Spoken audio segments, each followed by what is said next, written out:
መቼ እንደሚሞት እንደማያውቅ ሰው ነው መኖር ያቃተንኛ። ግን በ2018 ነው በጣም ማስተካከል ያለብን። ለ2019 መጠበቅ አይደለም አሁንም ያለብን፣ ወይም ደግሞ ነገ አይደለም፣ ስለ አሁን ማሰብ አለብን። ፕሬዘንት ሆኖ መኖር ማለት ነው። አሁንን መጠቀም መጀመር አለብን ብዬ አስባለሁ። ባጭሩ እውነት ለመናገር እውነተኛ ለውጥ የሚመጣው አስተሳሰብን ከመለወጥ ነው። ሌሎቹ ሰዎች ከመለወጥ አይደለም። ወይም ምን ለውጣቸው ድርጊቶች አሉ መለወጥም ያለብን ለመለወጥ የምናስባቸው አሉ። ግን ስለነዛም ለውጥ የሚመጣው የኛ አስተሳሰብ ሲለወጥ ነው። በነገራችን እንግዲህ ሰው መጀመሪያ አንድን ነገር እንዴት መጠቀም እንዳለበት የሚያውቀው ከማን እንደተሰጠው ሲያውቅ ነው፣ ወይም ደግሞ ለምን እንደተሰጠው ሲያውቅ ነው። የተሰጠበትን ምክንያት ወይም ደግሞ ዓላማ ሲያውቅ ነው። ለአንቺ የሆነ ያክል ገንዘብ ብሰጥሽ ገንዘቡን ምን ማድረግ አለብኝ ወይም ደግሞ ይህን ነው ማድረግ ያለብኝ ብለሽ መታቅጁ እዩኤል ገንዘቡን የሰጠኝ ለምንድን ነው? እዩኤልስ ማን ነው? ከኔ ጋር ያለው ሪሌሽን ምንድን ነው የሚለው ነገር በጣም ይወስናል። እና አዲስ ዓመት እኛ ለእኛ የምንሰጠው ስጦታ አይደለም፣ ከራሱ ከአባታችን ከእግዚአብሔር የሚሰጠን ነገር ነው።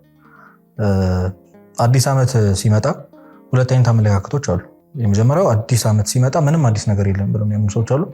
አዲስ ዓመት ሲመጣ ደግሞ አዲስ ነገር አለ ብለው የሚያምኑ ሰዎች አሉ። ምንም አዲስ ነገር የለም የሚሉት ሰዎች መስከረም አንድ የምትመጣው ሰኞ ወይ መስከረም አንድ የምትመጣው ሐሙስ ያኔ ትናንት የነበረው የባለፈው ሳምንት የነበረው ሐሙስ ነው። ፀሐይዋም ተመሳሳይ ናት፣ ምድርም ተመሳሳይ ናት፣ የተለየ ነገር የለውም፣ እኛንን ስም እንሰጠው ይሉና ለዚህ እንደውም መከራከሪያ ነጥብ መጽሐፈ መክብብ ምዕራፍ 1 ቁጥር 9 ላይ ያለውን ከፀሐይ በታች አዲስ ነገር የለም፣ ከዚህ በፊት አሁን የሚሆነው ከዚህ በፊት ከሆነው የሚለይ ነገር የለም የሚለውን መጽሐፍ ቅዱስ ጥቅስ እያነሱ የሚናገሩ ሰዎች አሉ። አዲስ ዓመት ሲመጣ አዲስ ነገር አለ የሚሉ ሰዎች ደግሞ አንደኛ ተፈጥሮ ራሱ የሚመሰክርበት ጊዜ ነው። ሰማይ ይጠራል፣ ውሃዎች ይጠራሉ፣ ምድር በአዲስ አበባ ታጌጣለች። በጣም ብዙ የሚቀየሩ ነገሮች አሉ። እንደ አዲስ ይጀምራል። እኛ ምን ቆጥረው ወር አንድ ብለን ወይም ደግሞ ይህን ዓመት ጀመርን ብለን የምንቆጥርበት ጊዜ ይሆናል እና አዲስ እድል የሚሰጠንም ደግሞ አዲስ ህይወት የሚሰጠንም ጊዜ ነው ብሎ ያምናሉ። እና በሁለቱም መንገድ ብንሄድ ዞሮ ዞሮ እግዚአብሔር በየጊዜው አዳዲስ ቀንና አዳዲስ እድል ይሰጠናል። ያንን ማሰብ ያስፈልጋል። ስለዚህ እግዚአብሔር ይህን እድል ሲሰጥ በእያንዳንዱ ትናንሽ ነገር ወይም ደግሞ ለእኛ ትልቅ የሚመስለን ዓመት እሱ ፊት በጣም ትንሽ ነገር ናት። ያ ማለት እኛ ጋር ትንሽ የሚመስለን ነገር ደግሞ እግዚአብሔር ጋር በጣም ትልቅ ነው ማለት ነው።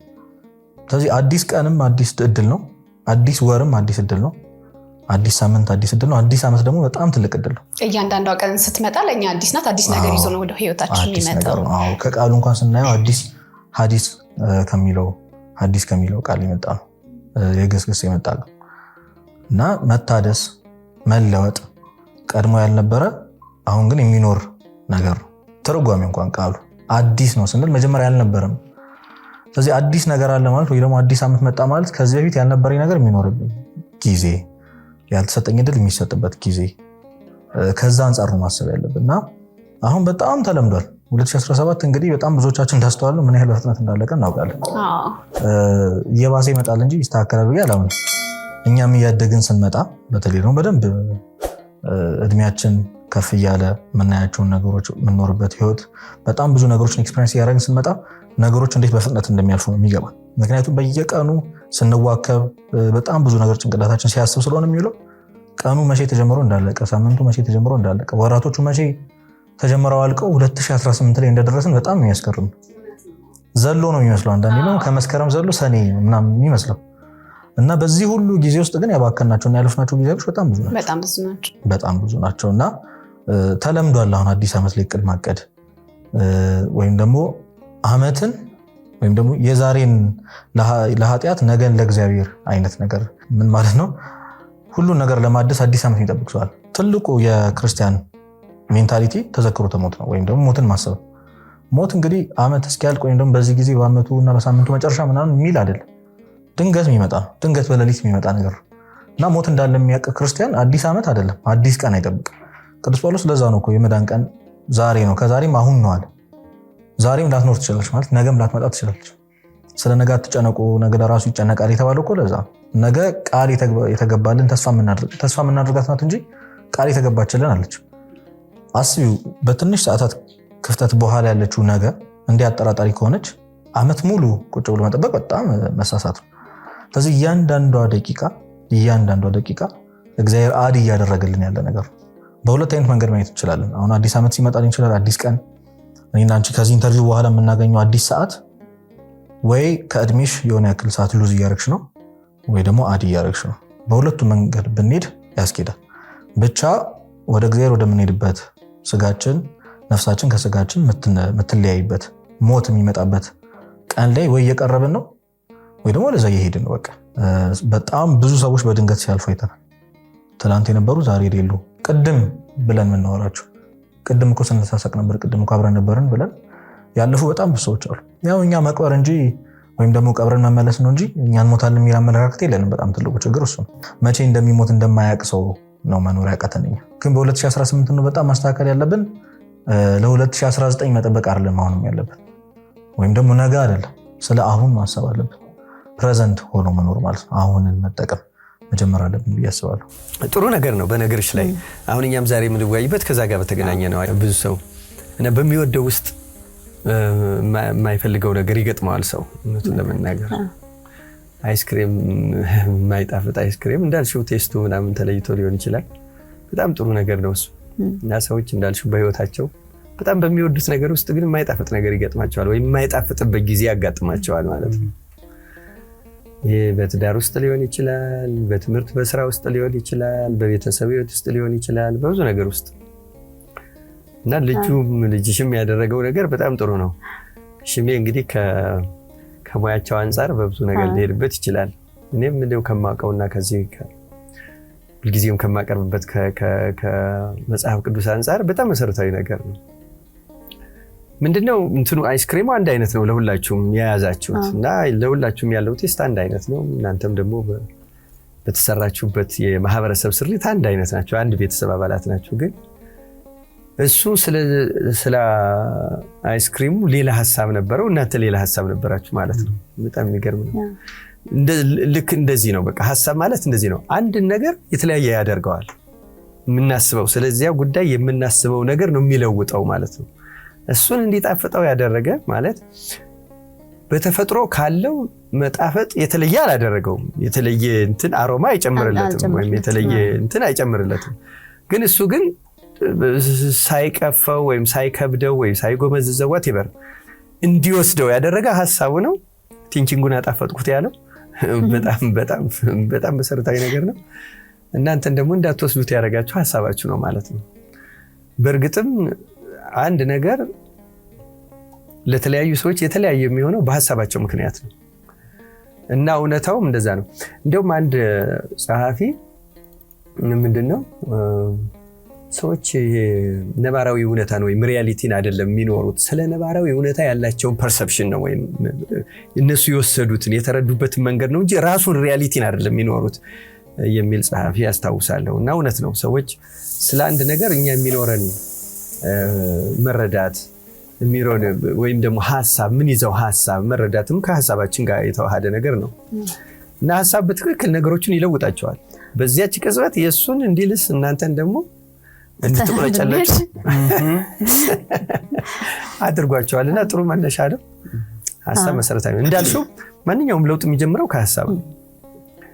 ከሐሳብ ያልተጀመረ ነገር ምን ኖሮ ያውቃል? እርግጠኛ አይደለሁም። እንግዲህ ራሱ ለማወቅ ራሱ ማሰብ ይኖርብኛል እና ከሐሳብ የማይጀምር ነገር የለም። ለውጦች ሁሉ ከማሰብ ናቸው። በዛሬ ዝግጅታችን አንቺ እንዳልሽው እዚህ ላይ አተኩረን መነጋገር ይኖርብናል። በቤታችን ውስጥ ያሉት ነባራዊ ሁኔታዎች ተመሳሳይ ሊሆኑ ይችላሉ። ተመሳሳይ ማለት የምናውቃቸው ለቤተሰቡ አንድ አይነት ነገሮች ናቸው። ግን ቤተሰቡ የተለያየ አስተሳሰብ ሲኖረው ያን ቤተሰብ ሊያጋጨው ይችላል።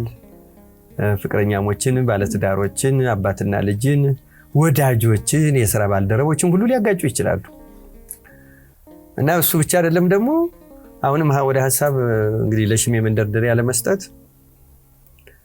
ብዙ ሰዎች እስከሚገባይ ድረስ የምንፈልገው ለውጥ ዛሬ እንደው በደንብ እንዲያስቡበት ፈልጋለሁ። የምንፈልገው ለውጥ ማለት ነው። ለምሳሌ አሁን በአዲሱ ዓመት ምንድነው እንዲ ተለውጦ ማየት የምትፈልጉት ተብለን ብንጠይቅና ተመልካቾቻችንም እንደው ለሰከንድ ቆም ብላችሁ አስኪው ምንድነው የምንፈልገው፣ ምን ነው እንዲለወጥ የምንፈልገው ብለን እናስብና ቀለል ባለው በቤታችን በስራችን እሱም ማለት ነው ወይም ደግሞ በመንፈሳዊ ህይወታችን ሁሉ ሊሆን ይችላል። ብቻ በህይወታችን የሚለውን ያጣቀም ምንድነው እንዲለወጥ የምንፈልገው፣ ምንድነው ተለውጦ ማየት የምንፈልገው የሚለውን ቆም ብለን ለቅጽበት እናስብና ምንድን ነው የሚለወጠው?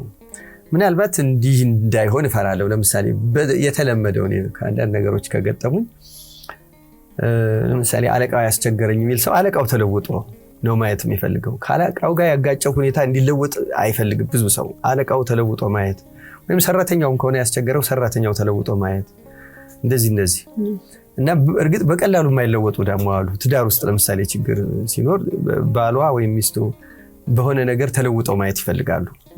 በልጅም እንደዛው ነው። እና ያ ይሆናል ወይ? ይህንን ነው ወይ ለውጥ ብለን የምንጠብቀው ወይም የምታስቡት ይህንን ነው ወይ እስከሚገባኝ ድረስ እንግዲህ እነዚህ ነገሮች ምናልባትም አንዳንድ ነገሮች እንዲለወጡ ፈልገን የማይለወጡት ስለ ለውጥ የምናስበው ሐሳብ። ለዚህ ነው ዛሬ ለውጥና ሐሳብን ያገናኘው። እንዲለወጥ የምናስብበት መንገድ ወይም እንዲለወጥ የምንፈልገው የምናስበው ነገር ራሱ ያ ሊሆን ይችላል ችግሩ። ዛሬ የምንለውጠው እሱን ነው ማለት ነው። ዛሬ የምንለውጠው አስተሳሰቡን ነው። አስተሳሰቡ ላይ ነው የምንወያየው። ሐሳብ ሲለወጥ ወይም አስተሳሰብ ሲለወጥ፣ አስተሳሰብ የምንለው ቲንኪንጉን እንግዲህ ሊሄድበት ይችላል። ሐሳብ ቶት የሚባለው ይሄ በቋንቋ አጠራር ባለቤት ወይም ናውን የምንለው ነገር ነው። እሱ መለወጥ የሚችል ነገር አይደለም። ብዙ ጊዜ ሽሜ በደንብ ያብራራል ብዬ ተስፋ አደርጋለሁ። ቲንኪንጉ ግን ነገሮችን የምናስብበት መንገድ ግን ሊለወጥ ይችላል እና የምናስብበት ነገር ደግሞ ከሆነ ተግባር ጋር ሲቀናጅ የምንፈልገው ለውጥ ያኔ ሊመጣ ይችላል። እና አሁን ልክ ነው። አሁን በአብዛኛው ለውጥ ላይ ሰዎች ከነሱ ውጭ ወደ ሆነው አካል ነው የሚያተኩሩት እና በጣም አደገኛው ነገር፣ ምክንያቱም ውጫዊ ነገሮች ላይ ያለን ቁጥጥር በጣም አናሳ ነው። ለምሳሌ ጉዳትን እንውሰደው። ለምሳሌ ጉዳት በቤታቸው ብዙ ሰዎች በቃ ደከመኝ፣ ዛልኩ፣ በቃ መሸከም አቃተኝ ምናምን ይላሉ። እነዚህ ውጤቶች በነባራዊ ሁኔታ የመጡ ጉዳቶች አይደሉም። ከነባራዊ ሁኔታ ተነስተው ስለዚያ ሁኔታ ብዙ በማሰብ የመጡ ችግሮች ናቸው። ሽሜ ማሰቡን በጣም አስፈላጊ ነው ብሎታል። ግን ማሰብ ሁልጊዜ አስፈላጊ አይደለም። ምክንያቱም የምናስበው ሐሳብ ነው የሚወስነው፣ ጠቃሚም ጎጅም የሚያደርገው። ለምሳሌ አንድ ሰው ግጭት ገጥሞት ስለ ግጭቱ ወይም ስድብ ተሰድቦ ስለ ስድቡ የሚያስብ ከሆነ ራሱን ነው የሚጎዳው። አንዳንድ ጊዜ እኔ በምን እመስለዋለሁ፣ ለምሳሌ የእኛን ድምፅ ይሄ ቴሌቪዥን ባያሰራጨው የት ይደርሳል? የትም አይደርስም አይደለም። ደግሞ በማይክሮፎን ስንጠቀም በጣም ከሆኑ ሰዎች ማለፍ የማይችለውን ድምፅ በጣም ለብዙ ያደርገዋል።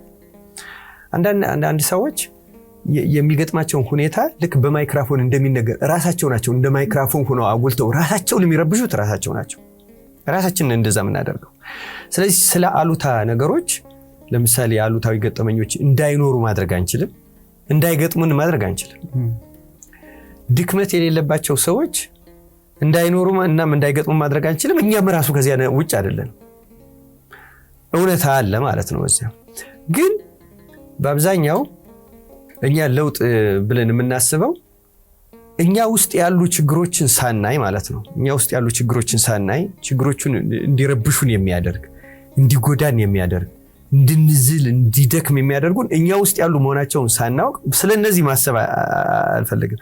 ስለ ሌሎች ሰዎች ድርጊት ግን እናስባለን፣ እንደዛ እናደርጋለን። እና ስለዚህ የኛ የምናስብበት መንገድ ነው ችግሩ ማለት ነው እንጂ ስለ አሉታ ለምሳሌ ያሉትን ነገሮች አንድ ሰው ማቆም አለበት። ቅድም ሽሜ እንደ ምሳሌ አንስቷል። ለምሳሌ ጭንቀትንም ወደፊት ጭንቀት ማለት ሐሳቡ ወደፊት ስለሚሆን ነገር የምናስበው ሐሳብ ማለት ነው። ሐሳቡ አይደለም ወደፊት፣ ሐሳቡ አሁን ነው።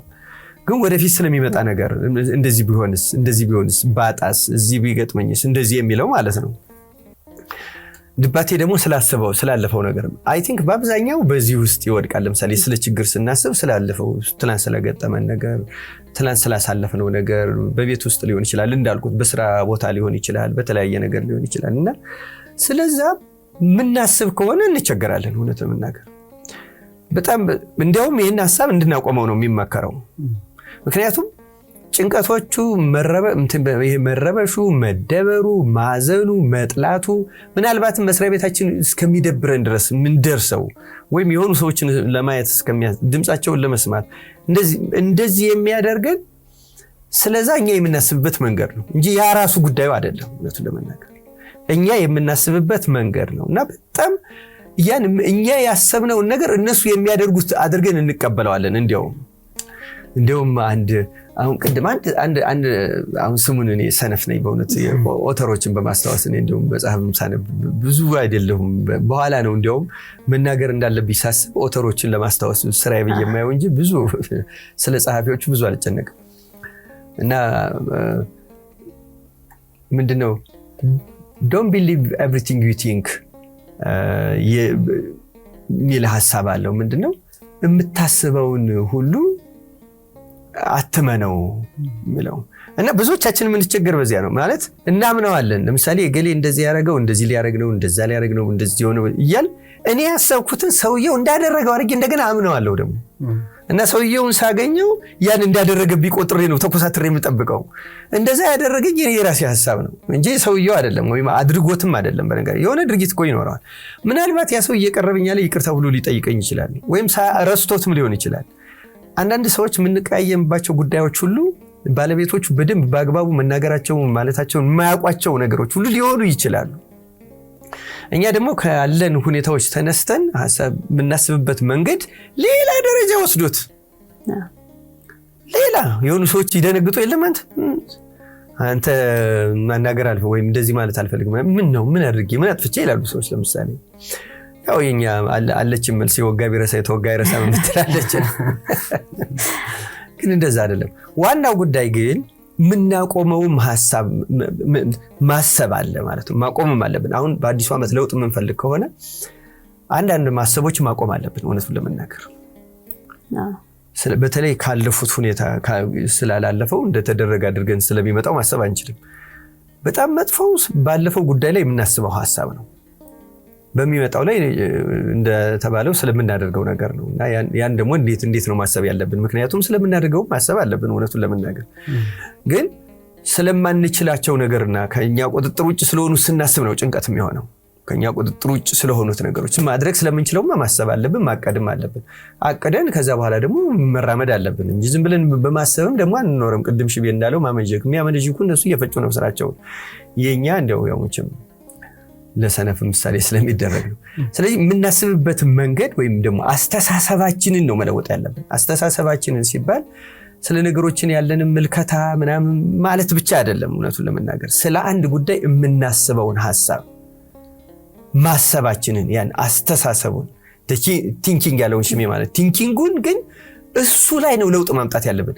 እዚህ ላይ ለውጥ ካመጣን ብዙ ነገሮች ላይ በትክክል ለውጥ ማምጣት እንችላለን። እውነቱን ለመናገር ለምሳሌ ስለማይለወጥና ስለሚለወጠው ምን እናውቃለን ራሱ ይገባናል። ለምሳሌ እና ለውጠው አስተሳሰባችን ትክክል ሲሆን ይሄ እኮ እንደዚህ ያለው ሌላ መንገድ እንጠቀማለን። ለውጥ ነው ማለት ነው። በሌላ መንገድ ለውጥ ነው። በነገራችን ላይ አሁን ቅድም አይስክሬሙ ጥሩ ነው። አይስክሬሙ በነገራችን ላይ ራሱን ሌላ መግዛት ትችሉ ይሆናል፣ ግን ራሱን ግን አትለውጡትም። ጀግናው ግን አስተሳሰቡን ለውጦ ላሰው ማለት ነው። እና አስተሳሰባችሁን ያለወጣችሁት ደግሞ ቆማችሁ ማለት ነው። ባጭሩ እውነት ለመናገር እውነተኛ ለውጥ የሚመጣው አስተሳሰብን ከመለወጥ ነው። ሌሎቹ ሰዎች ከመለወጥ አይደለም። ወይም ምን ለውጣቸው ድርጊቶች አሉ መለወጥም ያለብን ለመለወጥ የምናስባቸው አሉ። ግን ስለነዛም ለውጥ የሚመጣው የኛ አስተሳሰብ ሲለወጥ ነው በነገራችን ላይ እንጂ በቃ እሷ እንደሆነች ለውጥ አታመጣም አልኳት ለውጥ አታመጣም እሱ እንደሆነ ለውጥ አያመጣም ቢሮአችን ለውጥ አያመጣም እንትኑ ለውጥ አያመጣም እንደዛ ይያል ራሳችንን ከማድከም ያለፈ ነገር ምንም እና ስለምንሰራው ስራ ሁሉ ማቋረጥ ነው የምንጀምረው። አእምሮአችንን እጅግ ነው የምንደክመው። ይሄ ማለት በተቃራኒ ኃይል ራስን መደብደብ እንደማለት ነው። ሊሆን በማንፈልገው ነገር እኛ ውስጥ አስገብተን ጭራሽ ራስን መደብደብ እና ይሄ መድከም ያመጣል፣ መዛል ያመጣል። መድከሙ መዛሉን ያመጣው ሌሎች የሚያደርጉት አይደለም። እኛ ሌሎች አንዴ ስላደረጉት ነገር ደጋግመን እኛ የምናደርገው በተሳሳተ አቅጣጫ ደጋግመን የምናደርገው ነገር ያ ነው እኛ ውስጥ አሉታውን ድካሙን እያመጣው ያለው። መለወጥም ያለብን ይሄንን ነው ማለት ነው። ስለዚህ መጀመሪያ እየተነጋገርን ያለነው አስተሳሰብን ከመለወጥ ከዛ የምናስበውን ሐሳብ። እርግጥ ሐሳብ ሽሜ ያለው ስልጣን የለንም፣ ግን ሐሳቦችን ደግሞ በሆነ መንገድ መቆጣጠር አለ። ለምሳሌ የሆኑ ሰዎች ኢንትሩድ ይወሩናል የሚለው ነው እንዳይወሩን ማድረግ ይቻላል። ለምሳሌ ሐሳብ የሚገባባቸው አሉ። ለምሳሌ ያው ስሜት ሕዋሳቶች እነዚህ ፐርሰፕሽንስ ናቸው አይደል? ፐርሲምና እነሱን መቆጣጠር። ለምሳሌ ማናየው ነገር መኖር አለበት፣ ማንሰማው ነገር መኖር አለበት፣ ማንገኝበት ቦታ መኖር አለበት። እነዚህን መለወጥ አስፈላጊ ነው። ከዚያ ውጭ ደግሞ ስለ ነገሮችም ደግሞ የሚኖረን ምልከታ እኛ ውስጥ ለውጦች በኖሩ ቁጥር ሌሎች ላይ ለውጦች ይመጣሉ። ሳይለወጡ ሌሎች ሁኔታዎች ሳይለወጡ ስለነዚያ በሚኖረን ሁኔታ ግን ለውጦች እንዲመጡ ማድረግ ግን ይቻላል። ለምሳሌ በአሁኑ ጊዜ ፐርፕል ከለር የሆነ ልብስ ለማን ነው? ለሴቶች። አይሽ እንግዲህ ለወንዶች ምን ከለር ነበር? ሰማያዊ ወደ ብሉ ሄዷል አይደል? ግን ማን ጀመረው ነው ይሄን? ጀስት የሆነ ታይም እኮ ነው። ኦፍ ኮርስ ዛሬ ሰው ቀላሉ አድርጎ ሰርች አድርጎ ግን ወንድ እንደዚያ ለብሶ ብታየው እንዴ ምን ነክቶ ነው አንተ ምናምን ይባላል። አሁን አይሽው ግን እነዚህ ያልነበሩበት ዘመን ነበሩ። እንደውም አሁን ያለው ማህበረሰብ እንደው በስልጣኔ ሰበብ ከሆነ ነገር ጋር ፊክስ ያደርግና በነገራችን ላይ እንዳሁኑ ዘመን በጣም ኢንዶክትሪኔት የሚያደርግ የለም። ሞር ኦፍ እርግጥ ያሁኑ ዘመን እንደሚያደርገው ማርኬቲንግ ስትራቴጂ ነው። ማርኬቲንግ እና አሁን ተመልከች የሆነ ለምሳሌ ከልጆች ጋር አሁን ተመልከች እንግዲህ ገበያውን እንዴት እንደሚያደርጉት ማለት ነው። ይሄ ህፃናት ሲወለዱ ምን አይነት ልብስ ራሱ እኔም አሁን ራሱ የለመድኩት እንደዛ ነው። አሁን ይሄ እነዚህን ከለሮች አራስ ልጠይቅ ሲሄድ ወንድ ነው ሴት ነው ይሉኛል። ኦፍ ኮርስ ልብሱ እንደሚለያይ ያውቃለሁ እንጂ ከለሩ እንደሚለያይ የገባኝ ዘግይቶ ነው ራሱ ማለት ነው። አይ ይሄ ምን ሆኖ ነው? አይ ከለሩ የወንድ ነው ይሉኛል። ምን አይነት ነገር ነው እላለሁ እኔ ደግሞ እና በሆነ ነገር እንደዚህ ይደረጋል ነው። ዞሮ ዞሮ አስተሳሰባችን ነው። ለምሳሌ አሁን እንደዚህ አይነት ሰው ሴት ልጅ እንግዲህ ሽሜ ወልዶ አሁን የተባለውን ከለር ይዤ ብሄድ ገና እንደ ስጦታ ሁሉ ላይ ቆጠርልኝ ይችላል ማለት ነው። ፐርሰናሊ ነሽሜ ማለት አይደለም ግን የሆኑ ሰዎች this is thinking እኮ እና ብዙ ነገር ሊያስቡ ይችላሉ። ለምሳሌ ይሄን ይዤ ብሄድ ማለት ነው አንደኛ አልሰማም ማለት ነው ወይም አገላብጠው ነግረውታል ብለው ሊያስቡ ይችላሉ ሰዎች። ይህ ሰውዬ ስለ ከለር ምን ማይገባው ማለት ነው አልሰለጠንም ማለት ነው ብለው ሊያስቡ ይችላሉ። ሆነ ብሎ ዲኮንስትራክት እያደረገ ነው ብለው ሊያስቡ ይችላሉ። እንደ ንቀትም ሊቆጥረው የሚችል ሰው ይኖራል። ዞሮ ዞሮ የምናስብበት መንገድ ነው ወሳኙ ነገሮችን እና ለዛ እስረኛ መሆን የለም። ለምሳሌ የሆኑ ሰዎች እንደዛ እንድንሆን ይፈልጋሉ። ከማርኬቲንግ ጋር የተያያዘው ሲሪየስ ነው። ዛሬ ስለሱ አይደለም እናወራው፣ ግን የምናስብበት መንገድ ነው ሁሌ ማየት ያለብን። ቅድም አሁን አንቺ ምሳሌ እጁን እንደዚህ አድርጎ ሼክ አድርጎ ሸሄደን ሰው አጥብቆ የተወሰኑትን ሽሜ ያመጣ ደግሞ በሌላ መንገድ ደግሞ ሰው ሊያስቡ ይችላል። የሆነ ነገር ያሳስበው ነገር አለ ማለት ነው።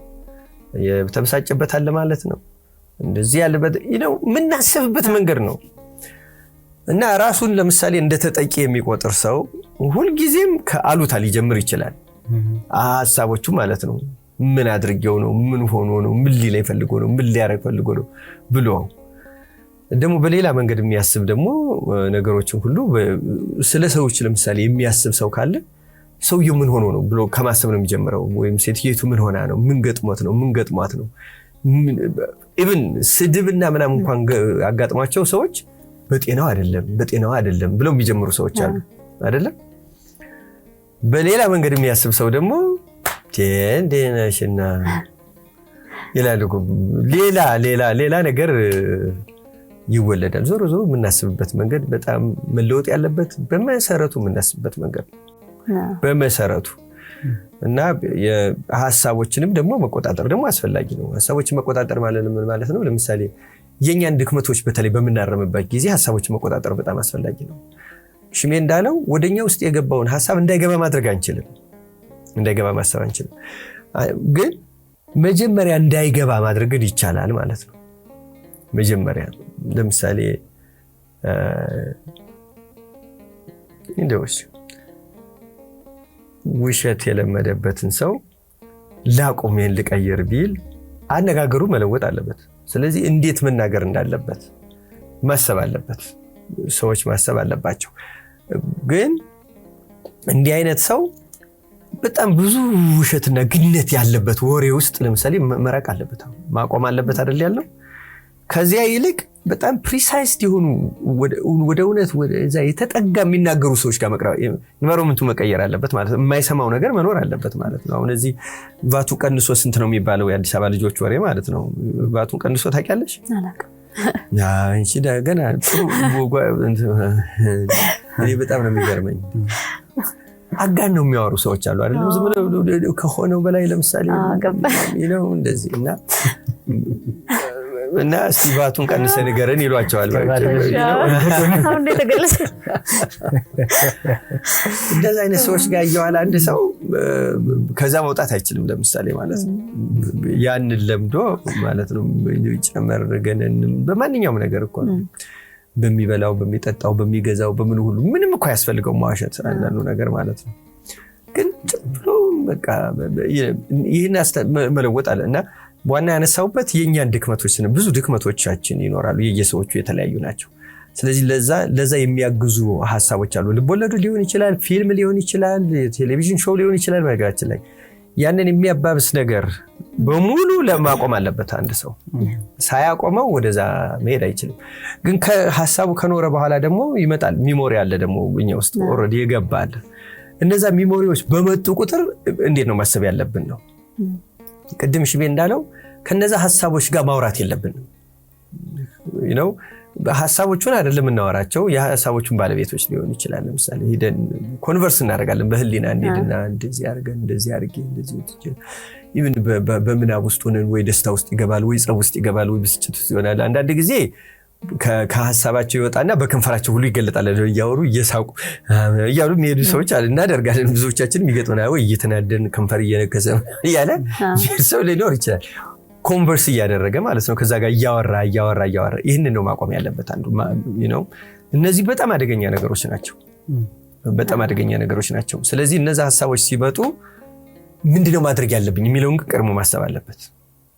ለምሳሌ እኔ አሁን እንደ ክርስቲያን ዝሙት ያስቸገረው ሰው ቢኖር ከዚህ ጋር የተገናኘ ሚሞሪ ይኖራል። እነዛ ሐሳቦች ሲመጡ ምን ማድረግ አለበት የሚለውን እንነግረዋለን። እንደዚህ ነው የምታደርገው፣ እንደዚህ ነው የሚደረገው፣ እንደዚህ የምታደርገው ሲባል ያን እያደረገ ከዛኛው ሐሳብ እየወጣ ይሄዳል ማለት ነው። ከዛ ሐሳቡ እየወጣ ይሄዳል ማለት ነው። እና ከዚያ በኋላ የሆኑ ሰዎችን አይተን እንደምናልፋቸው የሆነ ጊዜ ላይ ሲለምደው እነዛና ሰዎች ቅድም ሽሜ ጥሩ ምሳሌ አምጥቷል። ደመናውን ተከትላ ፀሐይ እንደማትሄደው ምሳሌ ነው። እንተዋቸዋለን፣ ይመጣሉ፣ ባይምሯችን ያልፋሉ። በቃ አስተሳሰባችን እንደዚያ ከገራ ነው። ኢቭን ሰዎች ድርጊቱን ሲፈጽሙት እንኳን ብናይ እኛ በዚህ ሐሳብ ውስጥ ላንኖር እንችላለን፣ ትተነው እንሄዳለን። አእምሯችን እንደዚህ አይነት ነገር ሲገጥመው ምን ማድረግ እንዳለበት አስለምደነዋል። ይሄ ማሰብ ማለት ነው። ለሌሎቹም እንደዚህ ነው። ስለዚህ ድክመቶቻችን ከማረም ጋር የኛን ህይወት ከመለወጥ ጋር እንደዚህ አንዳንድ ስህተቶችን ከማስተካከል ጋር ምናደርገው ይታሰባል። ማሰብ ብቻ አይደለም። ለምሳሌ ስለማናውቀው ነገር ማወቅ ሊሆን ይችላል። ምንድነው የማደርገው እንደዚህ ነገሮች ለማስተካከል ምንድነው የማደርገው የሚለው በዚያ ጉዳይ ላይ ማንበብ ሊሆን ይችላል። በዚያ ጉዳይ ላይ ሙያ ያላቸውን ሰዎች ማማከር ሁልጊዜ የተሻለው ነው። አንብበን እንኳን ምክንያቱም ብናነብ የሚገጥሙን ብዙ ነገሮች ናቸው። እንደ ታብሌት አንድ የሚዋጥ ንባብ የለውም።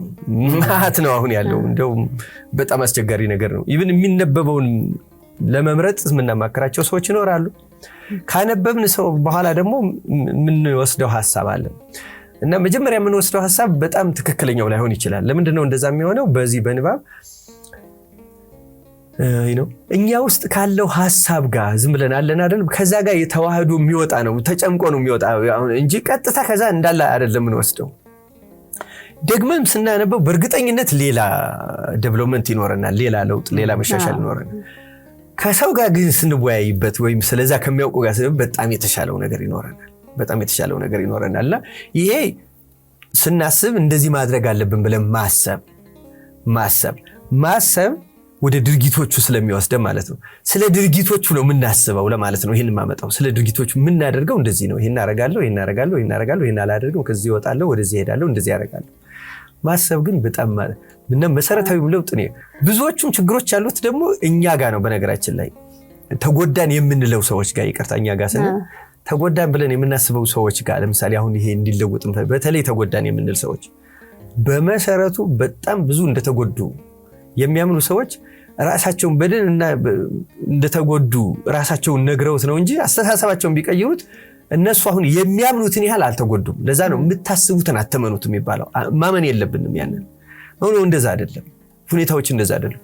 እንደዛ ሲሆን ነው አሁን ለምሳሌ ለእርቅ የሚያስቸግሩ ሰዎች ከነገሩ በላይ እነሱ ያመኑት ነገር በጣም ከባድ ስለሆነ እና አሁን ከሰዎቹ ጋር በቃ እኔ አጥፍቻለሁ ይቅርታ ይሏቸዋል። ይቅር ማለት ለምን ያቅታቸዋል? ያመኑት ያሰቡትን ስለሆነ ያሰቡትን ስለሚያምኑት ደግሞ ያሰቡት ሰዎቹ ጋር የለም እነሱ ጋር ነው ያለው። እና ያንን ነገር የሚያስቡበት መንገድ ካላስተካከሉት ወደዛ መምጣት መለወጥ አይችሉም፣ ለውጡን ማምጣት አይችሉም፣ በይቅርታ ወደ ሰላም መሄድ ምናምን አይችሉም። እና ዋናው ነገር የምናስብበትን መንገድ መለወጥ ነው። በመሰረቱ እውነቱን ለመናገር ራሳችን መመልከት የሚጠቅመው ለምንድን ነው? አንዳንዶቹ ጉዳቶች የሚያመጣቸው እኛ ውስጥ ያለ ሌላ የተደበቀ ችግር ሊኖር ይችላል። ለምሳሌ በትዳር ውስጥ አንዳቸው የሚቀኑ ከሆነ ማንኛውም የዛ የትዳር አጋር ማንኛውም ግንኙነት ይረብሻቸዋል። ስለዚህ ተመልከች እንግዲህ ከዛ በኋላ እንደዚህ እያደረገች ነው እንደዚህ እያደረገ ነው ብለው ሊከሱ ይችላሉ። ክሱ በጣም ትልቅ አድርጎ የሚያጮኸው ለምሳሌ አንድ ሰው ሳይገናኝ መኖር አይችልም። በቃ ምንም የታወቀ ነው። በቃ እኔ አግብቼሻለሁ ቤት ቁጭ በይ፣ እኔ ብቻ ነኝ ማወራሽ፣ እኔ አግብቼሻለሁ እኔ ብቻ ነኝ ማወራ ቤት ቁጭ በል ማለት አይችሉም። የተለያየ ምክንያት ሰዎች ይገናኛሉ።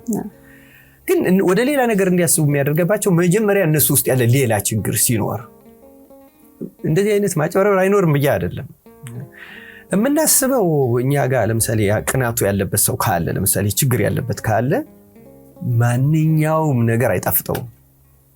ስለዚህ መጀመሪያ ተመልከች፣ ያንን ችግር ያመጣው መጀመሪያ ሰውየው ጋር ያለው ችግር ነው። ለዚህ ነው ሰዎች ወደ ራሳቸው እንትን ብለው ያን ሐሳብ ከየት ነው ያመነጨውት የሚሉትን። ለምሳሌ በገንዘብ የሚጨቃጨቁ ሰዎች ያቸው በገንዘብ የሚጨቃጨቁ ሰዎች መጀመሪያ እነሱ ውስጥ ስስት ግሪድ ካለ ማንኛውም ወጭ ያጣላቸዋል። እንደ ምሳሌ ነው። በየቤቱ ያለው በጣም የተለያየ ሁኔታ ስለሆነ አንድ አይነት አድርገው እንዳይወስዱ ትፈልጋለሁ ሰዎች።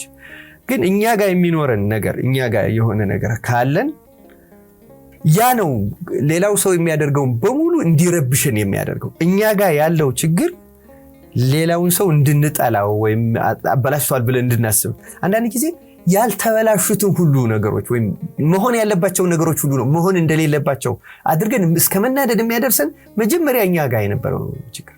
እና አስተሳሰብ ማለት ያንን የምናስብበት መንገድ እየተበላሸ ነው ማለት ነው። ስለ ያንን ነገር ለምሳሌ ብክነት ነው ብዬ የማስበው ነገር ብክነት ነው ያሰኘኝ ምን ሊሆን ይችላል? እኔ ጋር ያለው ግሪድ ሊሆን ይችላል። ለምሳሌ እኔ ጋር ያለው ነገሮችን የማስብበት መንገድ ሊሆን ይችላል። በስራም በማንኛውም መስኩ ተመሳሳይ ነው ብዬ ነው የማስበው። ስለዚህ አሁን ለማስተካከል ከፈለግን ሁለት ነገሮችን አሁን አንቺ ለጠየቅሽው ጥያቄ ማለት ነው። አንደኛ ለተደረገ ድርጊት ለሆነ ላለፈ ጸብ ሊሆን ይችላል፣ ግጭት ሊሆን ይችላል፣ በደል ሊሆን ይችላል። ስለዛ ሁለተኛ ደግሞ ከዚያ ቀደም ብሎም ቢሆን እኛ ስለ ጉዳዮች የምናስብበት መንገድ፣ እነዚህም ሁለቱም ላይ ማሰብ በጣም አስፈላጊ ነው። እነዚህ ሁለቱ ላይ ማለት ነው። እንደዚህ በድሎኝ ነው ልንል እንችላለን። ለምሳሌ ግን በደል መሆኑን ራሱ ማረጋገጥ አስፈላጊ ነው። አንዳንድ ጊዜ በደል ላይሆን ይችላል፣ ኖርማል ነገር ሊሆን ይችላል። ግን እኛ የምናስብ ስለዚያ ጉዳይ የምናስብበት መንገድ ሌላ ከሆነ እንደ በደል ልንቆጥረው እንችላለን ማለት ነው። በሌላ መንገድ የምናስበው ከሆነ ግን ደግሞ በጣም እንዲያውም ለቤቴ ጥሩ ነገር አደረግክ ለቤታችን ልንል እንችላለን። የምናስብበት መንገድ ነገሮችን ሊለዋውጣቸው ይችላል። ከዛ ውጭ ግን ቅድም እንዳልኩት እኔ አሁን ለምሳሌ ለተደረገ ነገር ላይ የሚመከረው አለማሰብ ነው። እንዲያውም ያንን ነገር አለማሰብ እንዴት አድርገን ነው አለማሰብ የምንችለው የሚለውን አንድ የነሽም actually by training psychologist ላይሆን ይችላል፣ ግን በዚህ ማህበራዊ ጉዳይ ላይ የጻፈ ሰው ፖዝ የሚል እንትን አለው። ፖዝ just አቁም የሚለው ማለት ነው። እና ፖዝን እንደዚህ አድርጎ እንግዲህ PAUSE ናቸው አይደለም? እና ፒን ለዛው ለፖዝ ይሰጣታል። አቁም ለምሳሌ አሁን እያሰብክ ነው አይደል? እንደዚህ ያደረገኝ እንደዚህ ያደረገችኝ እንደዚህ ሆነ እንደዚህ ሆነ፣ አቁመው እሱን just ቀጥ አድርገው እሱን በቃ እንደዚህ ተበድያለሁ እንደዚህ ተደርጊያለሁ እንደዚህ የሚለውን አቁመው ይላል። ሁለተኛው ደግሞ አስክ ይላል። ከዛ በኋላ ጠይቅ። ለምንድን ነው እንደዚህ ማሰቤ እኔን ይጠቅመኛል ወይስ ይጎዳኛል? እንደዚህ ማሰቤ ወዴት ነው የሚወስደኝ? ወደ ተሻለ ነገር ነው የሚወስደኝ? ወደ ባሰ ነገር ነው የሚወስደኝ? አሁን እኔ ምን እየሆንኩ ነው ያለሁት? እያዘንኩ ነው እየተጎዳው ነው ወይስ እየተደሰትኩ እየተጠቀምኩ ነው ያለሁት? ስትጠይቅ እንደሚጎዳ በእርግጠኝነት ታውቀዋለህ። ያን ሰው አይደለም እየጎዳ ነው ያለነው፣ እኛን ነው እየጎዳ ነው ያለነው። ስንጠይቅ ለብዙዎቹ ነገሮች መፍትሄ ለማምጣት ይረዳናል ማለት ነው። ስንጠይቅ በማን ችግር ምክንያት የሆነ ነው እንዲህ እያልን ስንጠይቅ ምን ባደርግ ላይሆን ይችል ነበረ፣ ምን ባደርግ እንደዚህ እያልን እየጠየቅን ስንሄድ ወደ መፍትሄው የመሄድ ድል ነው ያለን እንጂ እዛው ራሳችን የማድከም እንደዚህ እያልን አንሄድም ይላል። እና ዩን አንደርስታንድ አድርግ ነው ነገሮችን ሁሉ ወደ መረዳት ይወስደዋል ነው። እና ኤስን በጣም የሚገርም ነው ያለው።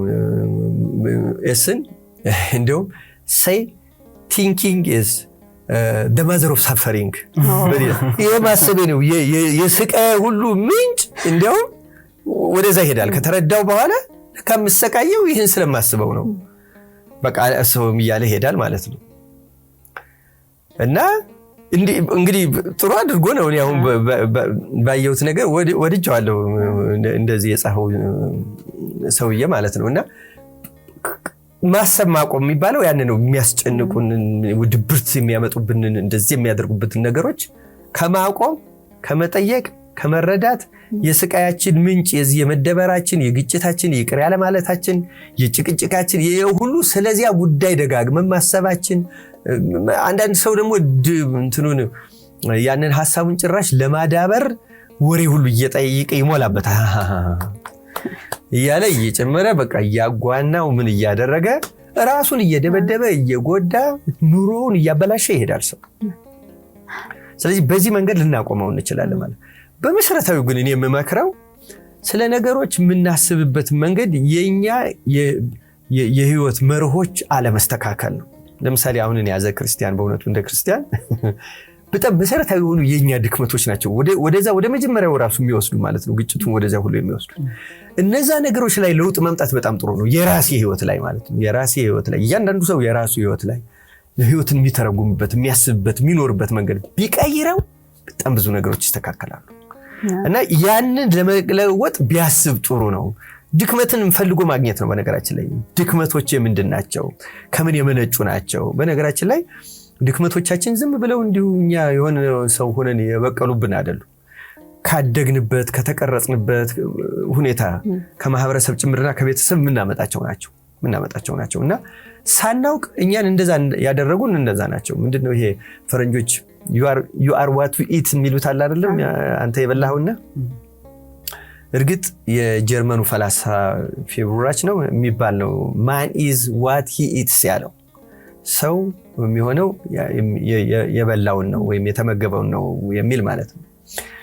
እና ልክ ነው። ሰው ለምሳሌ ይሄ ሰባዊ ቅርጻችን በምግብ ምክንያት እንደሚለዋወጠው በሽታዎቻችን ሁሉ በምንበላቸው ምግቦች ምክንያት እንደሚመጡት እና አመጋገባችን ጤንነታችን አካላዊ ቅርጻችን ማንኛውንም ነገር እንደሚቀይረው ውስጣዊ አስተሳሰባችንን ደግሞ ይሄ በወሬ በኢንፎርሜሽን በመናም ምን በላው ነገር ነው የሚለውጠው በነገራችን ላይ። እና የተሰራንበት ያ ኮንስትራክት የተደረገ የተቀረጽንበት መንገድ አለ። እና እሱን ሁሉ ፈልገን ማየት አለብን። እንደዚህ ድክመቶች ከየት ነው የመጡት ብለን እና እነሱን ስናገኛቸው እንዴት ነው የሚለወጡት የሚለው ደግሞ አለው መንገድ አለው። በነገራችን ላይ ሰው ይለወጣል። ከዚህ በፊትም ደጋግመን ብለናል። ሪቨርስ እናደርጋለን በክርስትና ሪቨርስ በጣም በሂንዱይዝም ሊኖር ይችላል መሰረታዊ ሐሳቡ ልዩ ቢሆን ሰው ሪቨርስ ላይ እንደውም አንድ ጽሑፍ ላይ ሳነብ አሁን ረሳው ስሙን እንጂ አንድ ሰው ራሱን ከለወጣ በኋላ መጽሐፍ ጻፈ ስለዚያ እና መጽሐፉ ምን ብሎ ጠራው ወይም የመጽሐፉን ታይትል ምን አለው?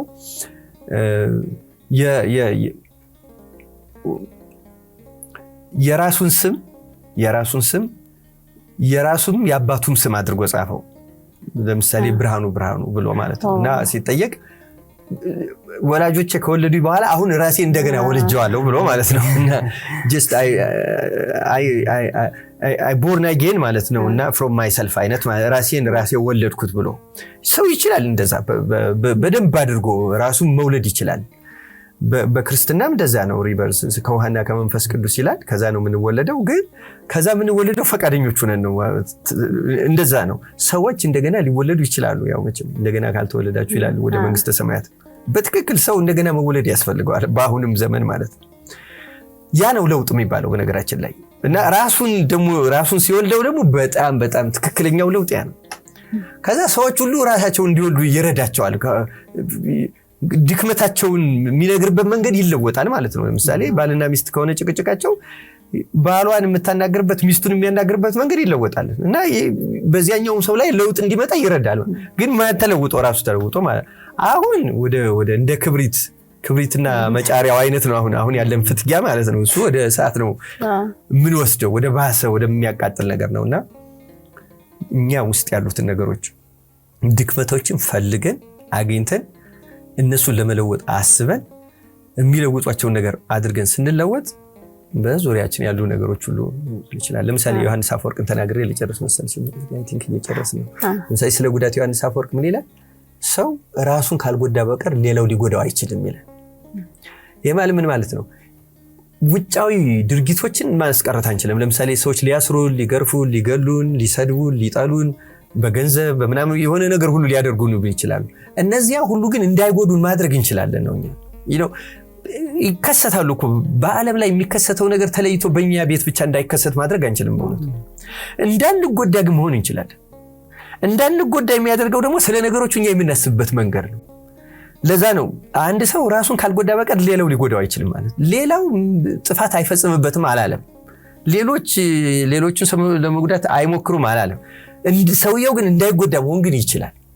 እንዳይጎዳ የሚያደርገውን ነገር ራሱ ላይ ያለው ለውጥ ነው ማለት ነው። የሚያስብበት ከለወጠው፣ የራሱን ህይወት አስተሳሰብ ከለወጠ ሌሎች ሁኔታዎች ማለፍና መለወጥ ይችላል።